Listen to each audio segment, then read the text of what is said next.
Hi, I'm Leadership Development Coach Kathy Archer.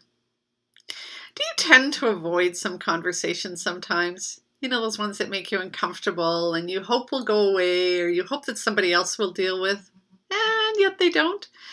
No, they don't tend to, do they? And when we leave them, what happens is they fester and they grow and they blow up, or they make such a big mess that you really regret not having dealt with them sooner. Yet sometimes we just don't know how to.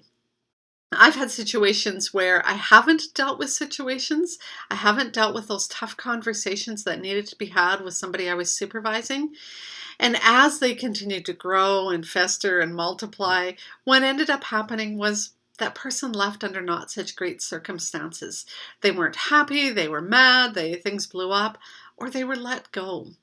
At other times, though, I've been able to, as I grew my courage and as I strengthened my skills and stuff, I was better able to deal with things as they came up.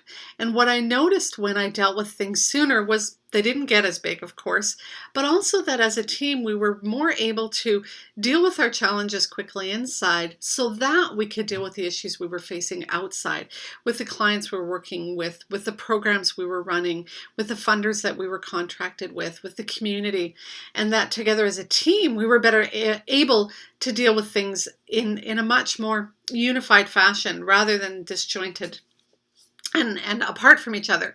So what you need to do is really look at, how do I handle those conversations quicker that are challenging? Those conversations that I know I don't want to have, how do I have them? The first step is to become aware that they're there. Notice when you're avoiding. Notice when you're hiding out or pushing away or praying that somebody else will deal with it. And you'll see that because those conversations will continue to come up in your mind again and again. There will be continued red flags, and day after day, week after week, you'll notice that you haven't dealt with them. So first, notice that. Second thing is to take responsibility. Don't push it away and hope somebody else will deal with it or wonder why that person isn't getting your subtle messages. Take responsibility for it and recognize that it's time for you to address it head on. And then third, set a time, set a date, set a goal for yourself that you're going to deal with it by this time and stick to it. Know that whatever needs to happen will happen, but set a time that you're going to deal with it, figure out how you're going to address it, and move forward from there. When you deal with those tough conversations that you've been avoiding, you will find that things tend to go much smoother in the long run for you, and you will develop a much stronger and more cohesive team.